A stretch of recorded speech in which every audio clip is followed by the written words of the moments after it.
महानगरपालिका मुलांची मराठी शाळा कॅम्प लष्कर येथे आयोजित फैयाज शेख यांच्यातर्फे 500 चित्रकला वह्यांचं वाटप कार्यक्रमात प्रमुख पाहुणे म्हणून चित्रकार महेश गादेकर म्हणाले की मुलांच्या अंगातील कला जोपासली पाहिजे. इतर विषयाप्रमाणे कला विषयाकडे लक्ष देणं आजच्या युगात खूप गरजेचं आहे. महानगरपालिका शाळेमध्ये मुलांना सर्व शैक्षणिक साहित्य शासनातर्फे वेळेवरच मिळालं पाहिजे. चित्रकला, संगीत आणि शारीरिक शिक्षण मुलांना दिलं पाहिजे. कला सर्व विषयाची जननी आहे असं प्रतिपादन महेश गादेकर यांनी केलं. त्याला काही प्रमाणात आमची राजकीय व्यवस्था सुद्धा आहे, परंतु बेरिया साहेबांनी या भागात राहून या कॅम्प शाळेच्या बाबतीत जे डेव्हलपमेंट असून आत्ता मी पाहिलं की डिजिटलायझेशन झालंय, आता इथं प्रोजेक्टर आहे, म्हणजे अतिशय चांगल्या पद्धतीनं महानगरपालिकेच्या माध्यमातून सर्वसामान्य कुटुंबातल्या मुला-मुलींना इथं शिक्षण मिळत आहे. ही अतिशय चांगली गोष्ट आहे. या कार्यक्रमाचे अध्यक्ष म्हणून माजी महापौर ॲडव्होकेट UN बेरिया आणि प्रमुख पाहुणे म्हणून सोलापूर भूषण किशोर चंडक यांनी मुलांना मार्गदर्शन केलं आणि शाळेचं कौतुक केलं. सामाजिक संस्थांच्या विषयी त्यांची चर्चा असते माझ्याबरोबर. तो स्वस्थ बसणारा माणूस नाही. समाजाला आम्ही काहीतरी देणं लागतं. आम्हाला समाजाने किंवा आम्हाला लोकांनी मोठं केलं, आमच्या आई वडिलांनी केलं, आमच्यावर संस्कार घडवले आणि त्या संस्कारातून मी वाढलो आणि म्हणून मला समाजाला परत करायचं आहे. आजपर्यंत मी महापालिकेच्या सेवेमध्ये शिक्षक म्हणून काम केलं. मी महापालिकेमध्ये पगार घेतला. मी मोठा झालो आणि आई वडिलांचा आशीर्वाद होता. मला साथ दिली माझ्या मित्रांनी, माझ्या सहकारी शिक्षकांनी. आणि मग एकदम रिटायर झाल्यानंतर आपली नाळ न तोडता त्यांनी पुन्हा आपल्याशी संबंध या ठिकाणी कायम ठेवलेला आहे. हे मात्र आज मला वाटतं की कॅम्प शाळेमध्ये इतके शिक्षक निवृत्त झाले. माझी तर सेंचुरी झालेली आहे की मी निवृत्तांच्या सभेमध्ये किंवा कार्यक्रमामध्ये आलो.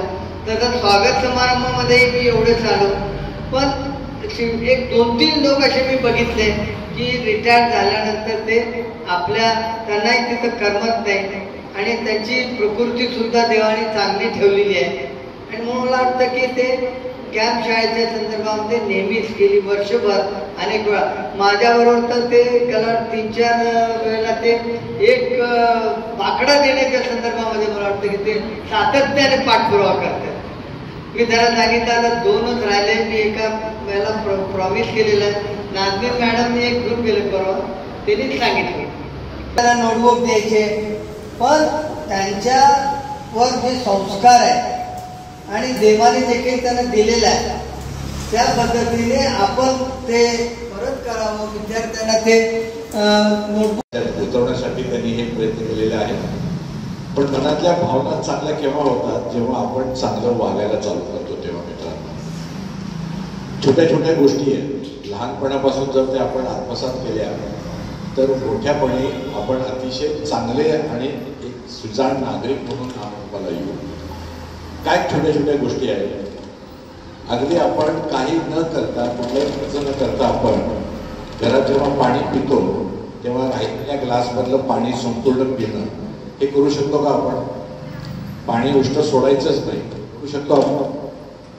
बोला, पाणी उष्ट सोडायचंच नाही हे करू शकतो आपण? कार्यक्रमाचं प्रास्ताविक आणि चित्रकला वह्या वाटप फैयाज शेख यांनी केलं. या कार्यक्रमास मुलांची मराठी शाळा कॅम्प, मुलांची मराठी शाळा क्रमांक 26, मुलींची मराठी शाळा कॅम्प, मुलांची उर्दू शाळा कॅम्प, मुलींची उर्दू शाळा कॅम्प या शाळेतील शिक्षक आणि विद्यार्थी उपस्थित होते. या कार्यक्रमास मुख्याध्यापिका सविता पवार, नाजनीन कोरबू, मेहजबीन मुल्ला, गजाला शेख उपस्थित होत्या. कार्यक्रमाचं सूत्रसंचालन आप्पासाहेब वाघमारे यांनी तर आभार मुख्याध्यापिका रेहना नदाफ यांनी केला. हा कार्यक्रम यशस्वी करण्यासाठी आरेफा शेख, प्रदीप सिंग ठाकूर, गंगाधर कांबळे, धोंडू केंगले, रंजना गायकवाड, संध्या जाधव, अश्विनी जवळगे, प्राणेश त्रिमल यांनी परिश्रम घेतले. या बातमीसाठी संजय कुलकर्णी यांचं विशेष सहकार्य लाभलं. हे आहे मेट्रोकास्ट केबल नेटवर्क आणि आपण पाहत आहात the news plus. News plus बरंच काही.